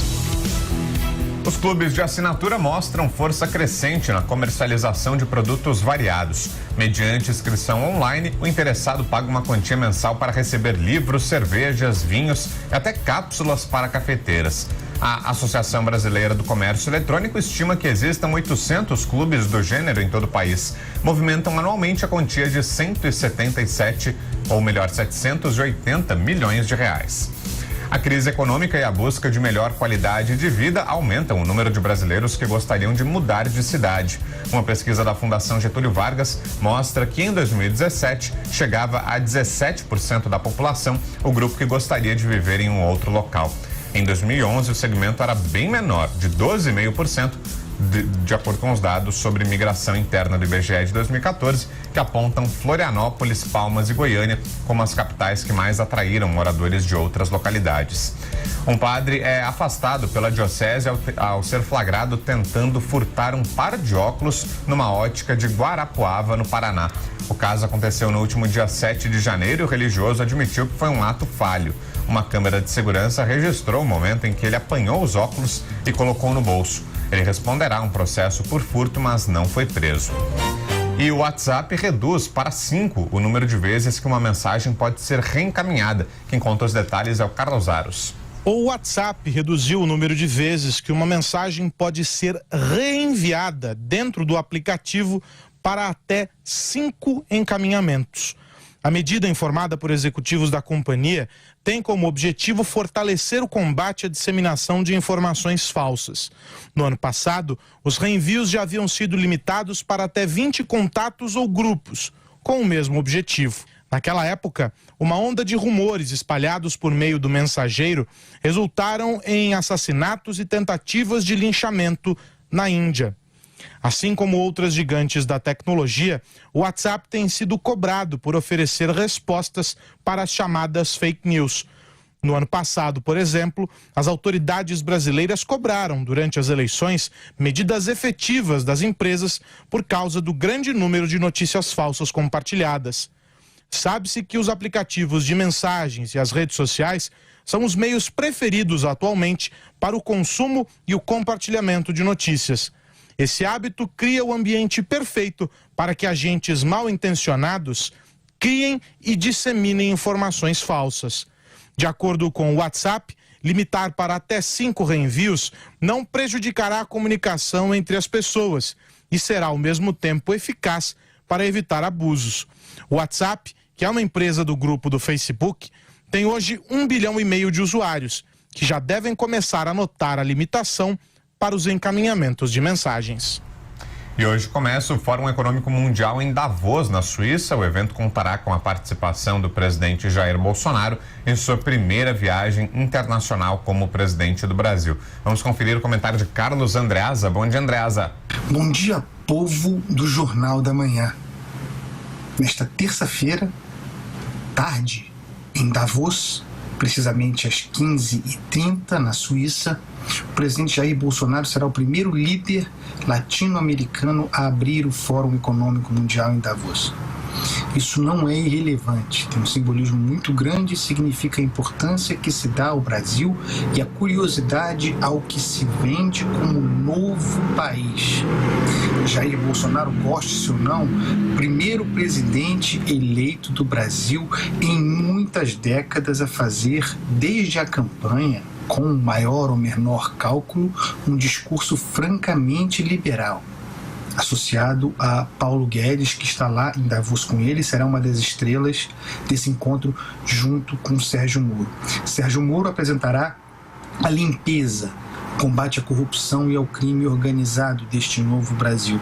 E Guedes é o fiador de uma agenda liberal, como se diz, o cara de Chicago. A expectativa é de que Jair Bolsonaro combine esses dois temas fundamentalmente, a questão da segurança pública e do combate à corrupção, a limpeza do Estado brasileiro também. Paulo Guedes simbolizando a economia, as reformas liberais, sobretudo da Previdência, mas sem muitos detalhes nessa exposição que deve ter algo como 20 minutos. E também está lá Ernesto Araújo, não à toa, a política externa do Brasil, de que maneira se dará, com que grau de hostilidade, chamemos assim, com países como a Venezuela e, por outro lado, com o restante do mundo, de que maneira se dará, sem viés ideológico, o comércio internacional. São muitas as expectativas, algumas ideias sobre o que se esperar desse discurso do Jair Bolsonaro. Espero que funcione bem, não é irrelevante que o recado seja claro, direto e muito bem percebido. O Brasil precisa retomar a credibilidade para atrair investimentos internacionais. Vender a reforma da Previdência como uma prioridade, algo a ser feito com senso de urgência, não é algo banal e não é algo que interesse somente o Brasil, o cenário externo. É muito interessado nesta reforma. A reforma previdenciária é um sinal de que o Brasil faz o seu dever de casa, enfrenta o drama fiscal e ganha credibilidade para ser futuro receptáculo de investimentos internacionais sólidos. É isso, vamos acompanhar. Um bom dia a todos. Carlos Andreasa para a Rede Jovem Pan. A gente segue falando sobre a expectativa em relação ao discurso do presidente Bolsonaro. Agora o comentário de Vera Magalhães. Vamos acompanhar. Ô Vera, logo mais, como nós já destacamos aqui, 12h30, horário de Brasília, Jair Bolsonaro vai discursar em Davos e a expectativa para a fala do presidente é muito grande. O que ele deve falar, como é que deve ser o conteúdo desse discurso, hein, Vera? Olha, Thiago, nesses primeiros dias em que a imprensa brasileira já está em Davos, já conversando com executivos aí do sistema financeiro, com representantes de instituições internacionais aí, também no mundo das finanças, a expectativa é muito grande para a fala de Jair Bolsonaro. Essas declarações já aparecem nos jornais desta terça e de ontem também, porque querem saber o que é a tal nova fase, né, o novo momento do Brasil, que é dessa forma que Bolsonaro está vendendo a sua ida a Davos, para dizer que o Brasil está numa nova fase. Então, a maior incógnita e a maior expectativa se dão justamente em relação à reforma da Previdência, que é aquela que os investidores aguardam, que eles querem saber como será e que eles se mostram bastante céticos a respeito do seu conteúdo e da sua tramitação. Tem declarações hoje já de representantes do FMI, de representantes de instituições financeiras mundiais e também de empresas que lembram que o Michel Temer tentou fazer uma reforma da Previdência e esbarrou em problemas no Congresso, que lembram as dificuldades do Jair Bolsonaro com o seu próprio retrospecto aí como parlamentar e como militar e que dizem que não será assim tão fácil, que estão querendo primeiro aguardar para ver o que virá. Os jornais também dão conta de controvérsias quanto ao conteúdo do discurso. Vários integrantes da comitiva, vários ministros querendo pôr ali a sua colher de pau na fala de Bolsonaro e reforçar aspectos importantes das suas próprias pastas, o que estaria transformando a fala numa espécie de colcha de retalhos. E ainda sob mudança e podendo sofrer alterações ainda nessa reta final, nessas últimas horas, né, de ontem para hoje, que é quando os relatos abrangem. Então, vamos aguardar, certamente ele vai fazer um discurso pró-investimentos no Brasil, dizer que o Brasil quer fazer negócios com o mundo, como ele diz, sem viés ideológico, e abrir a sua economia, destravar as regras burocráticas que hoje são um fator para afastar o capital e não para atraí-lo, e também falar alguma coisa da reforma da Previdência. A gente não sabe o quanto, porque inclusive o filho do Jair Bolsonaro, Eduardo Bolsonaro, que é uma espécie de chanceler do B, que gosta de atuar nessa área, falou lá em Davos que ele acha que a reforma da Previdência, veja só, é um assunto para o público interno, que não interessa muito ao público de lá. Bastaria ver essas declarações dos executivos para saber que não é bem assim. Ô Vera, a reforma da Previdência segue ainda cercada de mistério. O vice Hamilton Mourão chegou a falar para os jornais sobre a Previdência dos militares, mas a ideia de que Jair Bolsonaro já levasse essa proposta fechada para Davos, só que essa possibilidade se dissipou e ainda se sabe que existe apenas um fragmento do texto ou partes do texto. Será que está se perdendo um tempo muito precioso nesse começo, já que o Congresso toma posse em fevereiro e deve ser a primeira discussão do novo Congresso, Vera? Quando a gente fala fevereiro, parece que ainda está longe, mas é semana que vem, né, Thiago? Era ideal que o texto já tivesse todo ele costurado, né? Não dá para entender porque se perdeu esse mês inteiro. E quando você vê as declarações, você vê que tem ainda polêmicas muito seminais ali, muito incipientes. Essa questão se os militares devem ou não ser enquadrados, não deveria estar para ser decidida agora, ou ainda pior, na volta do Bolsonaro. Já deveria ser uma resolução de governo.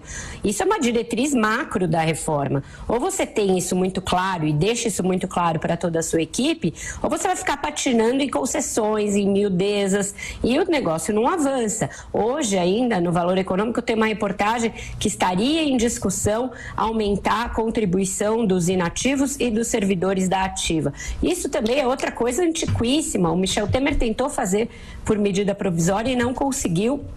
O Congresso deixou a MP caducar e não avançou. Então, se você ainda não tem uma clareza sobre o que você quer fazer em temas que estão em debate há anos na sociedade, é porque você avançou muito pouco. E eu tenho certeza que a culpa disso não é do Paulo Guedes.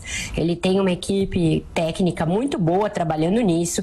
Ele se cercou não só dessa equipe, como de propostas anteriores à dele. Pegou a reforma do Temer, pegou a reforma do Paulo Tafner e do Pedro Neri, que estão aí disponíveis para serem analisadas e incorporadas ao projeto do governo, e tem já uma ideia na cabeça dele do que fazer. O que ele esbarra é, como sempre, em problema político, né? É uma questão de diretriz e de vontade política. Fazer reforma da Previdência é algo que não é indolor, não é livre de controvérsias, não é a coisa mais popular do mundo. Mas se não há uma vontade, uma determinação do chefe político, aí é que a coisa derrapa mesmo. Você tem os militares como uma força importante do governo e já se colocando frontalmente contra qualquer possibilidade de reforma. A exceção aí é o próprio vice-general Mourão, que é quem tem uma visão mais contemporizadora desse caso. E você tendo um líder do governo na Câmara, que vai ter de negociar, portanto, a reforma, que é ele próprio um ex-militar, você já vê a sua dificuldade de partida, que é muito grande para tratar do assunto no Congresso. Os fundos imobiliários tiveram em 2018 o melhor ano da história sob qualquer critério de medição. Tiveram bons resultados tanto em patrimônio líquido como em valor de mercado, o número de investidores e também de volumes negociados. O volume médio diário de negociações de cotas dos fundos chegou a 46 milhões de reais no ano passado, quase 44% a mais do que no melhor ano até então, que era 2013. Para analistas financeiros, tendem a continuar a jornada positiva a partir do esperado novo ciclo de crescimento do setor imobiliário. Cliente de supermercado obtém direito à indenização de R$10 mil por danos morais. Alegou que foi seguido por seguranças do estabelecimento por ser negro e estar vestido com roupa simples. O Tribunal de Justiça de São Paulo manteve a decisão que deve ser paga a indenização. Considerou que o supermercado tem o direito de controlar seus ativos, mas não pode treinar funcionários para agir como detetives, constrangendo os consumidores. O Brasil tem 202 empregadores que submeteram trabalhadores a condições análogas à escravidão. Segundo a lista atualizada pela Secretaria de Inspeção do Trabalho, ligada ao Ministério de Economia, na gestão anterior, divulgada em outubro de 2018, constavam 209 nomes. Na lista atualizada, há uma maior incidência de casos em Minas Gerais, com 49, e no Pará, com 22. O governo do Equador endurece o acesso de venezuelanos no país. Afonso Marangoni. O governo do Equador afirmou nesta segunda-feira que vai passar a exigir os antecedentes criminais dos venezuelanos que pretendem entrar no país. A medida acontece após um cidadão venezuelano assassinar a faca uma grávida na cidade de Barra, no norte do país, neste fim de semana. O fato chocou os moradores locais e o governo precisou pedir para que os cidadãos evitem atos de violência. Segundo o vice-presidente equatoriano Otto Sonnehaser, é necessário diferenciar os venezuelanos que fogem do regime de Nicolás Maduro e outros que se aproveitam da situação para cometer crimes. Sonnehaser ressaltou que não pode haver generalizações, mas é importante agir com a mão firme em casos de criminalidade. Sin generalizaciones, pero con mano firme, hoy debemos diferenciar entre venezolanos que huyen del gobierno de Maduro y otros que aprovechan esta situación para delinquir. O vice-presidente afirmou que o regime de Caracas se nega a entregar dados sobre os cidadãos do país que chegam em território equatoriano. No domingo foi anunciado que serão estabelecidas brigadas de controle da situação legal dos venezuelanos em ruas, lugares de trabalho e de fronteira. Organizações de imigrantes criticaram a decisão, temendo que se inicie uma perseguição contra os imigrantes. O chanceler da Venezuela, Jorge de Arreaz acusou o governo equatoriano de incitar uma perseguição fascista contra os venezuelanos. Ele também disse que o presidente do Equador, Lenín Moreno, não pode considerar a nacionalidade como um critério de criminalização. En su condición de jefe de Estado, el presidente Moreno está en la obligación de conocer que la nacionalidad no es un criterio de criminalización. Em 2018, mais de 1 milhão de venezuelanos entraram no Equador, fugindo da grave crise econômica e política que abala o país. A maioria dos imigrantes, no entanto, seguiu para o Peru e o Chile e não permaneceram em território equatoriano. O Tribunal Supremo de Justiça da Venezuela anula a nomeação de Juan Guaidó como presidente interino do país. Natasha Mazaro. O Tribunal Supremo de Justiça da Venezuela declarou inválida a junta parlamentar da Assembleia Nacional, presidida por Juan Guaidó. A corte também anulou todos os atos aprovados pela Casa desde o dia 5 de janeiro. Na prática, a medida cancela a posse do opositor, que se declarou presidente interino do país. Na semana passada, a Assembleia Nacional declarou o presidente Nicolás Maduro como usurpador da presidência e aprovou uma anistia aos militares que se voltassem contra o governo. Na decisão desta segunda-feira, o tribunal, que é alinhado ao governo de Maduro, reiterou que o legislativo persiste em desacato, declarado em 2016. Em resposta, o opositor Juan Guaidó afirmou que o parlamento irá manter as decisões. Este Parlamento se mantiene muy firme con las decisiones tomadas en avanzar, en trabajar por el pueblo de Venezuela. Guaidó também reforçou a grande mobilização popular contra Nicolás Maduro, marcada para o dia 23 de janeiro, e garantiu que a mensagem do parlamento está tendo eco nas Forças Armadas, consideradas como o principal pilar de apoio do governo. Nesta segunda-feira, cerca de 27 militares que se rebelaram contra Maduro foram presos. O grupo aparecia em um vídeo pedindo que o presidente venezuelano não fosse reconhecido como chefe da nação. O Fundo Monetário Internacional prevê PIB menor do Brasil em 2018, mas melhora a projeção para esse ano. A informação foi divulgada no relatório Perspectiva Econômica Mundial, apresentada nesta segunda-feira durante o Fórum Econômico Mundial em Davos, na Suíça. Para 2018, o fundo passou a prever uma expansão de 1,3% do PIB do Brasil contra 1,4% projetados em outubro passado. Já para 2019, o FMI melhorou a projeção de crescimento para 2,5%, citando que a recuperação gradual da economia deve continuar. Em outubro, a entidade previu uma alta um pouco menor para esse ano, de 2,4%. O economista Fábio Silveira explica o que impede o crescimento maior do país. A economia brasileira só não terá crescimento mais acentuado devido ao baixo volume de investimentos nos últimos anos e as incertezas também, em função também das incertezas que rondam a elaboração do ajuste fiscal no país nos próximos meses. Para 2020, o relatório Perspectiva a Economia Mundial, ou Perspectiva Econômica Mundial, prevê um avanço de 2,2% do Produto Interno Bruto brasileiro. Já o Instituto Brasileiro de Economia, da Fundação Getúlio Vargas, aponta que o processo de recuperação do PIB está lento, quase parando. A alta foi de 0,3% em novembro ante outubro. E a economia manteve média positiva de 0,1% nos últimos 5 meses. A economista Juliana Carvalho da Cunha, do FGV IBRE, destaca a Denise Campos de Toledo que a retração no setor da construção prejudica os investimentos. Prejudicando muito os investimentos, prejudicando o investimento, você tem uma demora na retomada do emprego, as famílias demoram a consumir, isso acaba atrasando um pouco a economia. Então, acredito que em 2019 a construção deve dar uma retomada, isso pode dar um fôlego um pouquinho maior, tanto para os investimentos como para a economia como um todo. Segundo o relatório Focus do Banco Central, a inflação oficial deve terminar 2019 em 4,01%. A projeção para o IPCA em 2020 seguiu em 4%. O procurador de Justiça do Rio de Janeiro nega que priorize investigação de Flávio Bolsonaro. Informação de Rodrigo Viga. O Procurador-Geral de Justiça do Rio de Janeiro, Eduardo Gussen, confirmou aquilo que a Jovem Pan vem dizendo desde o final de semana, que o deputado estadual e senador eleito Flávio Bolsonaro é sim investigado por movimentações atípicas detectadas pelo COAF na esfera civil aqui do Rio de Janeiro. Na esfera criminal, processo Flávio Bolsonaro / Fabrício Queiroz está paralisado por determinação do STF, o Supremo Tribunal Federal. O ministro Luiz Fux deu um parecer favorável a Flávio Bolsonaro na semana passada.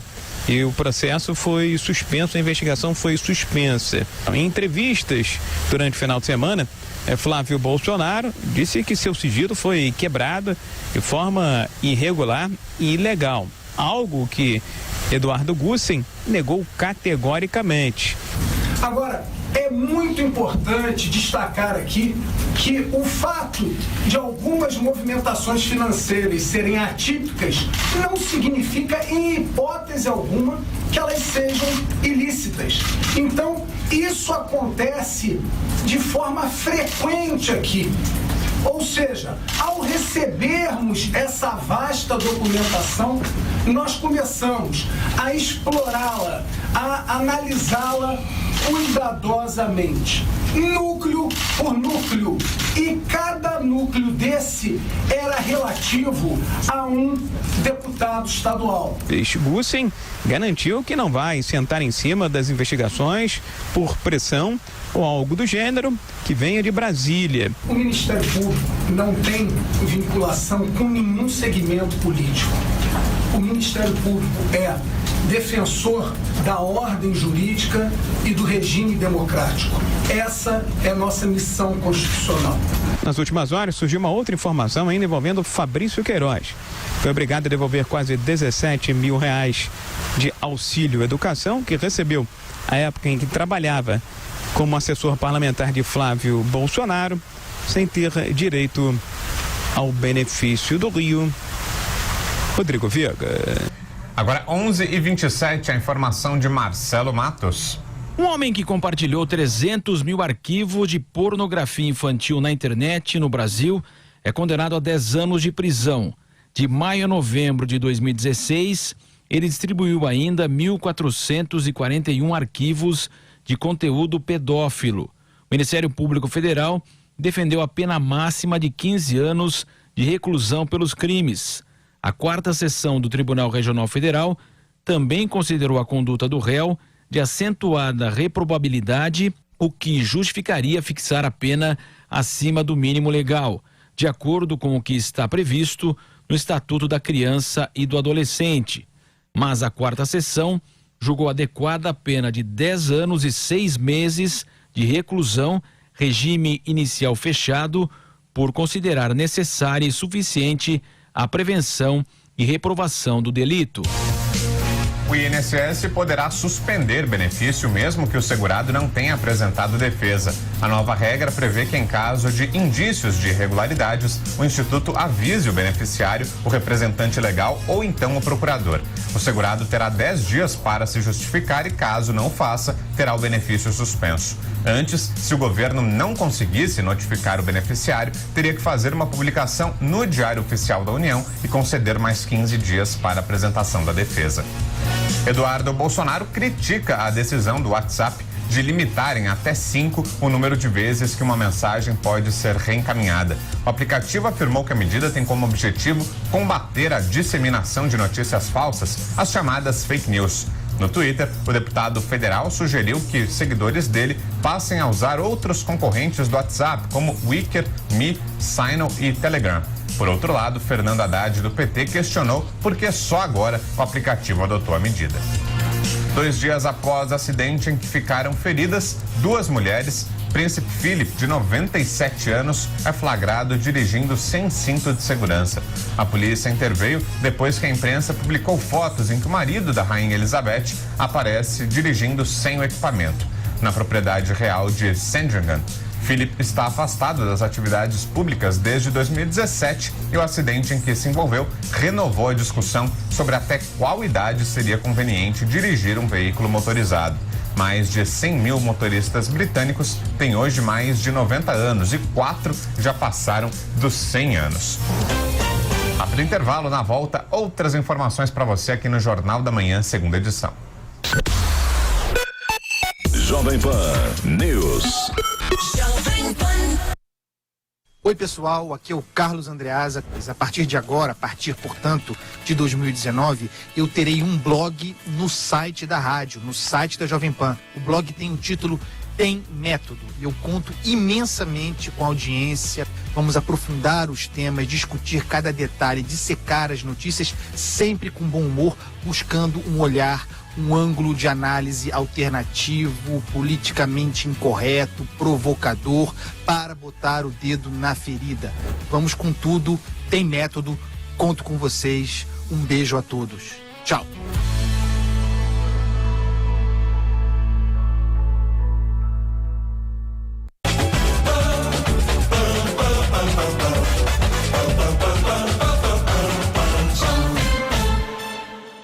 E aí, pessoal, tudo bem? Falando das coisas do esporte para vocês, Jobson voltou a aprontar, desta vez no Brasiliense, não joga mais pelo clube, o contrato será rescindido. O advogado do atleta está viajando, retornando de viagem, o vínculo estará encerrado. Problemas particulares, problemas internos, estes são os motivos. Clubes do Rio de Janeiro manifestaram interesse e ele não fica mais no Distrito Federal. Como apronta o Jobson, hein? Já foi suspenso em 2015, teve problemas com doping no passado e tem nova chance para jogar futebol, mas vive aprontando. Queria falar um pouquinho do Ganso agora. Segundo o Diário Espanhol Marca, o Ganso está muito próximo de oficializar a volta ao futebol brasileiro. E segundo Marca, o Guilherme Arana, lateral esquerdo, também. Vale lembrar que o Fluminense tem interesse no Ganso e no Arana o Corinthians. Então, novidades devem estourar a qualquer momento sobre esses jogadores. E sobre Pablo Pérez, do Boca, São Paulo tinha interesse, o Santos também tinha interesse. Na virada do ano quase que dá certo essa negociação para ele jogar aqui no Brasil, mas o Independiente da Argentina foi mais esperto, foi lá, colocou dinheiro na mesa e o Pablo Pérez continua no futebol argentino, vai jogar no Independiente. Santos e São Paulo ficaram sem esse bom jogador, sem esse bom meio-campista que jogará no Independiente. Fique ligado aqui nos negócios do esporte, não escapa nada da Jovem Pan. Até a próxima. Você pode participar do Jornal da Manhã pelo Twitter. É fácil. Escreva na sua mensagem a hashtag Jornal da Manhã, sem espaço e sem acento. Assim, sua mensagem pode aparecer na transmissão por imagens e sua dúvida ou opinião lida pelos apresentadores da Jovem Pan.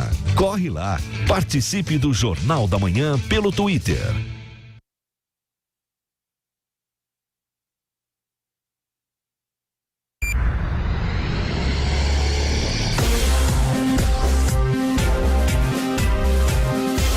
Esta é a Jovem Pan News. A rede da informação. Estamos de volta, esse é o Jornal da Manhã, segunda edição, você sabe, sempre de segunda a sexta-feira, a partir das 10 horas, aqui no canal Jovem Pan News. A gente continua trazendo para você as principais notícias do dia. Na sequência do Jornal da Manhã, a gente continua juntos aqui direto do Estúdio de Vidro, e a partir de agora, você aqui de São Paulo também passa a acompanhar a nossa transmissão, além de toda a rede Jovem Pan News em todo o país, você em todo mundo pelo YouTube assistindo as notícias de hoje aqui na Jovem Pan. E os dados do Infociga São Paulo apontam uma queda nas ocorrências de trânsito no ano passado. A maior redução foi no número de atropelamentos. Detalhes com o repórter Vitor Moraes. A senadora americana pela Califórnia, Kamala Harris, anunciou que será candidata à presidência em 2020, aumentando a lista de democratas que querem evitar o segundo mandato de Donald Trump. A decisão foi anunciada devido ao simbolismo no feriado de Martin Luther King Jr. nesta segunda-feira. Truth, justice, decency, equality, freedom, democracy. These aren't just words. They're the values we as Americans cherish. Em seu vídeo de campanha, ela citou verdade, justiça, decência, igualdade, liberdade e democracia. E diz que não são só palavras, mas valores que os norte-americanos amam. E é por isso que ela está se candidatando à presidência do país. Bom, aí o Vitor Moraes falando sobre a candidatura da democrata Kamala Harris. Ela deve ser adversária aí de Donald Trump na disputa nos Estados Unidos em 2020. E agora sim a gente fala sobre os acidentes aqui em São Paulo. Diga, Vitor. O Movimento Paulista de Segurança no Trânsito, programa do governo de São Paulo que visa reduzir o número de fatalidades causadas por acidentes no estado, divulgou os números do Infociga SP. Em 2018, foram registradas 5.500 mortes em ruas e estradas, uma queda de 3,5% na comparação com 2017. O número de atropelamentos foi o que mais caiu, 9%. Desde a criação do programa em 2015, a redução é de 15,5%. O equivalente a 1.000 vidas poupadas. No ano passado, os incidentes recuaram em 9 das 16 regiões administrativas do estado. A maior parte das fatalidades acontece em vias municipais. Foram 2.700 ocorrências registradas nas cidades, redução também de 12,5% na comparação com 2017. Os convênios com o governo de São Paulo destinam 180 milhões para viabilizar mais de 8.000 intervenções propostas pelos municípios, como melhorar os acessos, a construção de ciclovias e a implementação de nova sinalização e iluminação. O recurso vem das multas aplicadas pelo Detran, revertendo o dinheiro da infração em mais segurança no trânsito. Atualmente, 224 cidades são parceiras do programa, regiões que concentram 84% das ocorrências e 91% da população.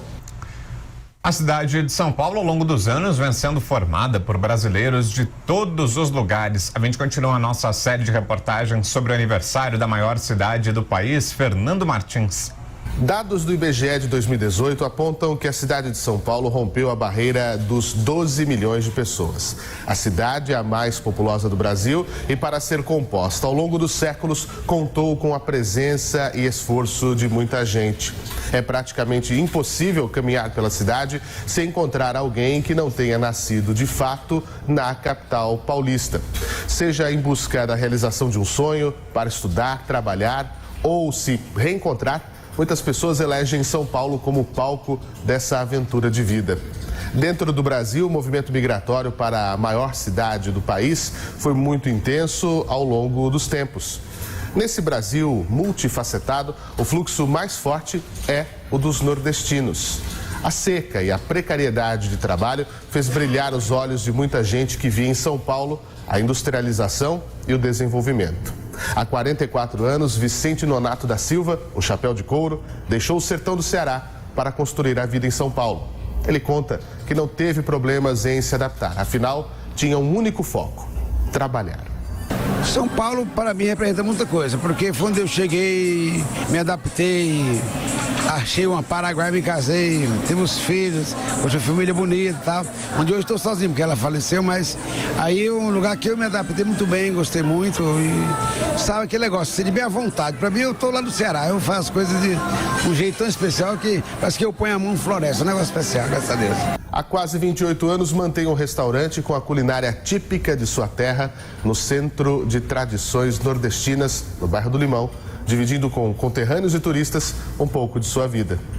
Para o paraibano Valdeir Dedé, a fé o mantém há 11 anos em São Paulo. Nesse tempo, formou-se em teologia na PUC e desejava ser padre, até que na Terra da Garoa encontrou o amor de sua vida. São Paulo é a cidade de todos. São Paulo é a capital do Nordeste e fora do Nordeste. São Paulo é o mundo. Eu amo essa cidade que me acolheu, que me deu possibilidades, oportunidades. Eu adquiri aqui 2 faculdades, muito conhecimento na música, na arte, na religiosidade, no trabalho social. Então, São Paulo para mim é uma cidade que sempre traz novas possibilidades para a gente que quer crescer como nordestino, porque a gente também construiu essa cidade. A empresária Eliana Rocha não é nordestina, mas para seus negócios, a migração em São Paulo é positiva. Há 7 anos, ela mantém um empório com produtos típicos nordestinos para que possam matar a saudade das origens. Mas a influência nordestina em São Paulo é muito grande, tanto no nosso dia a dia, como também na construção de São Paulo, né? Eu acho importantíssimo. A gente tem um público nordestino, que é o nosso público de todo sábado, de todo domingo, que vem aqui comer o seu baião de 2, curtir os nossos doces. E temos também os turistas que vêm aqui para conhecer. Então, assim, a cultura nordestina é muito rica, né? A culinária nordestina é muito rica. A porta de entrada para muitos desses migrantes, que outrora foi a Estação da Luz, hoje tem 2 modais, por terra ou pelo ar. Mas ainda é na rodoviária do Tietê que a maioria dos migrantes tem seu primeiro encontro com São Paulo. Por lá, Todos os meses, 37 mil ônibus chegam de todos os lados, com as bagagens e sonhos de 950 mil pessoas. Segundo o terminal, a maior parte dos ônibus que desembarcam no Tietê vem de Minas Gerais, Rio de Janeiro, Bahia, Pernambuco e Ceará. Isso mostra que São Paulo é a capital fora de casa de muita gente. Novos paulistanos nascidos Brasil afora. Na Suíça, muita expectativa para o discurso do presidente Jair Bolsonaro. Informação da repórter Marcela Lorenzetto. O presidente Jair Bolsonaro declarou que está buscando negócios estrangeiros sem viés ideológico. Em Davos, na Suíça, o mandatário brasileiro afirmou logo na chegada ao hotel que fará um discurso muito curto no Fórum Econômico Mundial. Bolsonaro ainda pretende mostrar aos investidores que o Brasil mudou. Nós queremos mostrar, via nosso ministro em especial, que o Brasil está tomando medidas para que o mundo restabeleça a confiança em nós, que os negócios voltem a florescer entre o Brasil e o mundo, sem o viés ideológico, que nós podemos ser um país seguro para investimentos e, em especial, a questão do agronegócio, que é muito importante para nós, é o nosso commodity mais caro. Queremos ampliar esse tipo de comércio e, para isso, estamos aqui para mostrar para eles que o Brasil mudou. O discurso do presidente ocorre nesta terça-feira. De acordo com ele, o texto foi preparado e revisado por vários ministros. Além de curto, Bolsonaro promete uma fala clara e objetiva. Durante a breve coletiva com jornalistas, o presidente também comentou a questão política da Venezuela. Eu estou sabendo que a Venezuela está com problemas, não é de hoje, e nós esperamos que rapidamente mude o governo da Venezuela. O Fórum Econômico Mundial ocorre entre os dias 22 e 25 de janeiro e reúne autoridades de diversos países, entre eles os integrantes do G20. A previsão é de que Jair Bolsonaro deixe Davos na quinta-feira, dia 24, e retorne a Brasília na madrugada de sexta. No domingo, o presidente viaja a São Paulo para exames pré-operatórios. A cirurgia para a retirada da bolsa de colostomia deve ocorrer na segunda-feira. Durante o tempo de recuperação, que varia entre 7 e 10 dias, Bolsonaro vai despachar do Hospital Albert Einstein, onde uma estrutura de gabinete especial será montada. O vice-general Hamilton Mourão assume a presidência da República apenas se Jair Bolsonaro estiver impossibilitado. E nós vamos conversar agora com o governador de São Paulo, João Dória, que está em Davos participando do Fórum Econômico Mundial na Suíça. Governador, em primeiro lugar, bom dia, obrigado pela participação.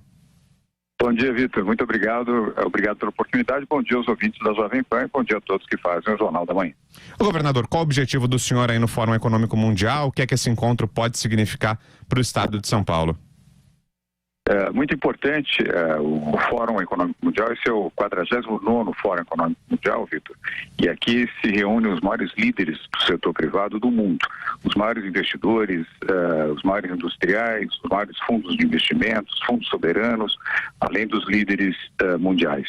Então aqui a economia pulsa. A temperatura de Davos, embora neste momento seja de menos 16 graus, a temperatura é muito aquecida com vista a novos investimentos. E o Brasil pode ser a bola da vez. Daqui a pouco, às 3h30 da tarde, o horário aqui da Suíça, da Europa, o presidente Jair Bolsonaro fará sua palestra no grande auditório aqui do Fórum Econômico Mundial para mais de 1.500 pessoas, além de transmissão ao vivo pela internet. A função de São Paulo aqui é atrair investidores para os programas de desestatização do Estado em rodovias, ferrovias, aeroportos, portos, hidrovias e outros programas, incluindo o fundo imobiliário que será constituído para vender mais de 1.000 imóveis que não têm utilidade para o Estado e transformar esses recursos em investimento em educação, saúde e segurança pública. E estes fundos de investimento internacionais, os bancos e também os investidores na economia produtiva estão reunidos aqui em Davos. Então, uma boa oportunidade para mostrar uma economia liberal, marcos jurídicos claros, previsibilidade e vontade também do governo de São Paulo em receber bem, sem burocracia e com agilidade, os investidores internacionais que desejarem vir para o nosso estado ou os que já estão aqui e pretenderão ampliar os seus aqui, digo, no estado de São Paulo e que poderão ampliar os seus investimentos. E a promessa do presidente Jair Bolsonaro é apresentar um Brasil diferente aí durante o Fórum Econômico. A gente vai ver exatamente que apresentação será essa nesse discurso que o senhor citou e que acontece logo mais. Mas na avaliação do senhor, é esse o grande objetivo mesmo, governador? O Brasil precisa mostrar que mudou, que imagem o Brasil e São Paulo também devem transmitir aí no Fórum Econômico. Exatamente, Vitor. A expectativa é boa em relação ao Brasil, evidentemente que dependerá das medidas do Congresso Nacional, sobretudo na aprovação da reforma da Previdência. Mas há um sentimento bom em relação ao Brasil e especificamente nesses 2 dias aqui em Davos, percebi que é um clima positivo ou pré-positivo, dependendo evidentemente dessa manifestação do presidente Bolsonaro, no discurso que fará hoje às 3h30 aqui no grande plenário, e das indicações que já vêm sendo feitas de maneira acertada, diga-se, pelo ministro da Fazenda, Paulo Guedes, que chegou ontem aqui a Davos, já fez vários contatos, inclusive alguns encontros com a imprensa internacional. Tudo isso contribui para uma imagem melhor e para a formação de um otimismo moderado em relação ao Brasil, que é saudável. Tendo em vista que depois de 5 anos praticamente de uma recessão e um olhar distante dos investidores, agora há uma luz, um fecho de luz sobre o Brasil, o que pode oportunamente abrir as comportas de investimentos internacionais e com isso mais empregos e mais renda para os brasileiros, Vitor. Perfeito, vimos aqui o governador de São Paulo, João Dória, que está na Suíça participando do Fórum Econômico Mundial em Davos. Mais uma vez, governador, obrigado pela participação, bom dia, ótimo trabalho por aí, até uma próxima. Vitor Brown, muito obrigado a você, aos ouvintes da Jovem Pan. Aproveito para deixar o meu abraço para o Vila, Denise, Tico e todos que conduzem o Jornal da Manhã. E agora para você o nosso Top 10, um resumo das 10 principais notícias desta terça-feira. Encontro em Davos. Fórum Econômico Mundial começa hoje com a ausência de membros importantes do G20. Gestão Bolsonaro. Ministro do Meio Ambiente diz que não vai exonerar auxiliar acusada de improbidade. Rio de Janeiro. Major da PM mais 4 pessoas são presas em operação contra a milícia que age na zona oeste do estado. Escândalo em Goiás. João de Deus volta a ser ouvido hoje sobre denúncias de abusos sexuais. Metrô de São Paulo. Transporte tem falha nas linhas 1 azul e 3 vermelha nessa manhã. Mais médicos. Ministério da Saúde adia o prazo para formados no exterior escolherem municípios. Educação. O SISU 2019 abre inscrições nesta terça-feira. Novo governo. Ex-professor da FGV, Marcos Vinícius Rodrigues, é nomeado presidente do INEP.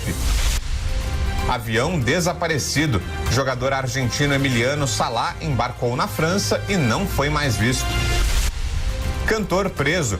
Chris Brown é detido em Paris após acusação de estupro.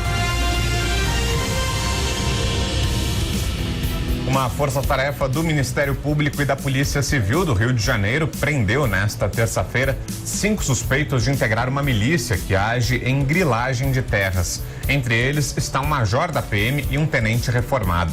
O grupo é suspeito de comprar e vender imóveis construídos ilegalmente na zona oeste do Rio. Além disso, há acusações de crimes relacionados à ação da milícia nas comunidades de Rio das Pedras, Muzema e adjacências. Ações como essa, ou ações essas como agiotagem, extorsão de moradores e comerciantes, pagamento de propina e utilização de ligações clandestinas de água e energia.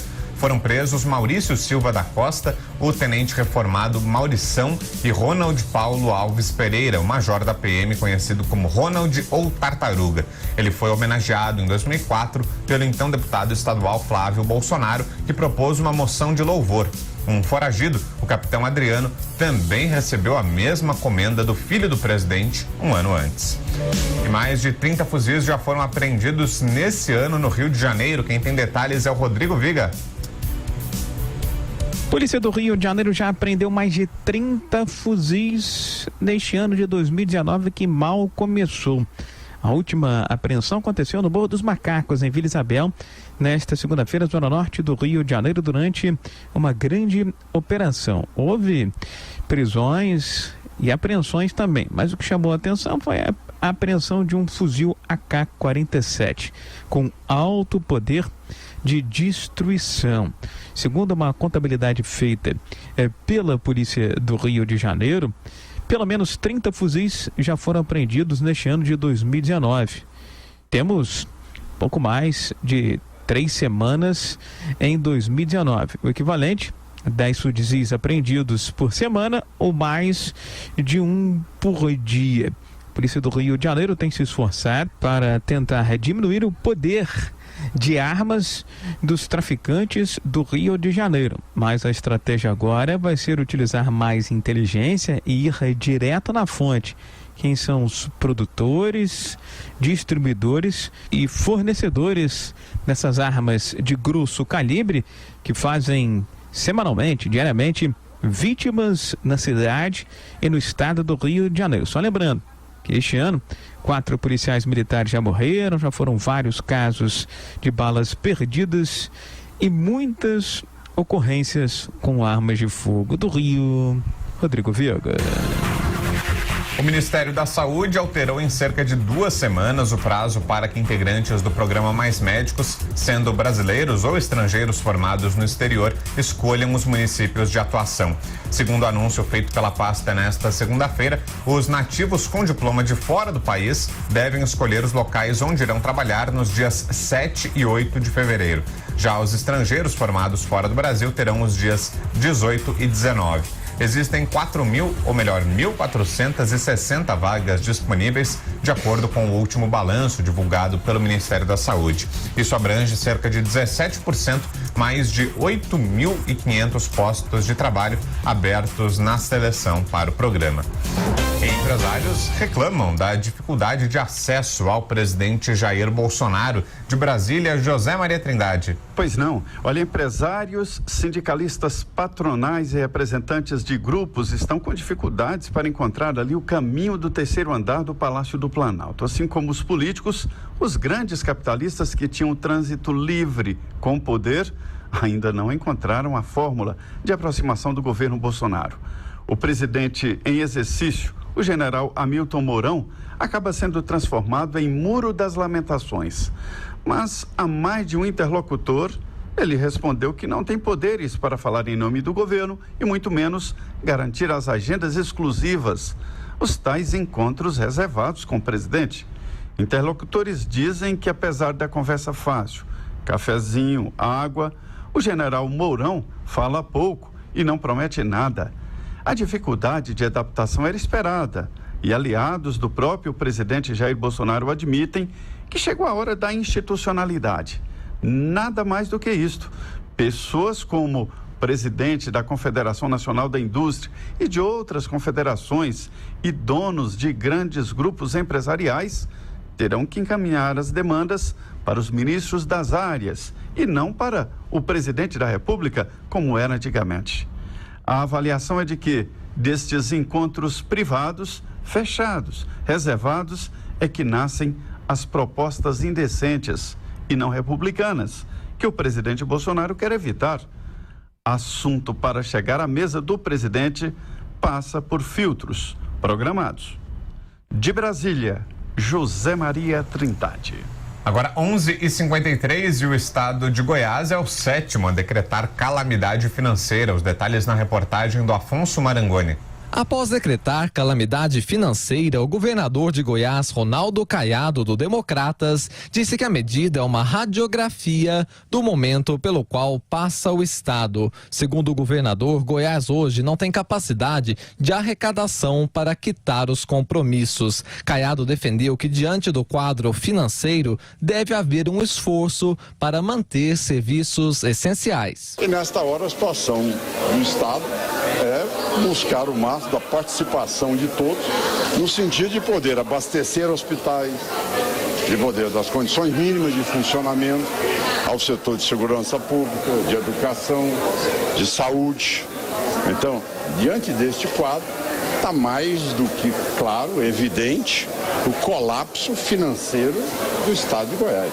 Ronaldo Caiado disse que vai apresentar na quinta-feira a peça orçamentária do estado, retratando a realidade das contas públicas. Segundo ele, hoje Goiás tem 3 bilhões e 400 milhões de reais em dívidas e a projeção é que até o fim do ano o rombo chegue a cerca de 5 bilhões de reais. O governador ainda criticou as gestões anteriores e disse que é a população quem paga a conta da irresponsabilidade fiscal. Não é possível que as pessoas que nos antecedem pratiquem todos os crimes, desrespeitando a lei de responsabilidade fiscal, e depois simplesmente encerram seus mandatos, aí entra-se com um processo de responsabilidade fiscal. Isso aí demora anos e anos para poder chegar a uma conclusão e aí depois penalizam aqueles que realmente nada têm a ver com o problema. Quem é? O povo goiano. Segundo Ronaldo Caiado, no momento, a situação na área da saúde é o ponto mais crítico da crise. Goiás é o 7º estado a decretar calamidade financeira. Rio de Janeiro, Minas Gerais e Rio Grande do Sul adotaram a medida em 2016. Neste ano, Roraima, Rio Grande do Norte, Mato Grosso e agora Goiás entraram nesta lista. Um atentado mata mais de 120 pessoas no Afeganistão. Os detalhes com Daniel Lian. Um ataque do Talibã matou mais de 120 pessoas num centro militar no Afeganistão. O massacre ocorreu na província de Maidan Vardak, segundo o Ministério da Defesa do país. Um carro-bomba foi arremessado contra um posto militar dentro do campus do Diretório Nacional de Segurança. Após a explosão, 2 homens armados entraram no local e dispararam contra soldados afegãos, antes de serem abatidos. 8 comandantes especiais estão entre os mortos. O governo disse em Cabul, capital da nação, que para invadir as áreas, os terroristas usaram um veículo blindado fornecido às forças afegãs pelos Estados Unidos. Dezenas de militares foram hospitalizados. O atentado ocorreu poucas horas antes do Talibã anunciar que se reuniu com um diplomata americano como parte das negociações de paz em andamento. Na semana passada, o grupo ameaçou abandonar as tratativas porque se recusou a participar de conversas com as autoridades do Afeganistão, preferindo negociar diretamente com os Estados Unidos. Mais de 28 mil militares e policiais foram mortos no país desde 2015.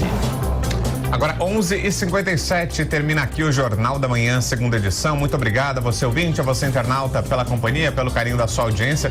Na sequência vem aí o Camisa 10, você pode acompanhar aqui no YouTube, no canal Jovem Pan Esportes. Uma rápida parada e na volta a nossa equipe de esportes trazendo para você todas as informações. Um bom dia, uma ótima terça-feira, a gente se encontra, até mais. Jovem Pan News. Jovem Pan.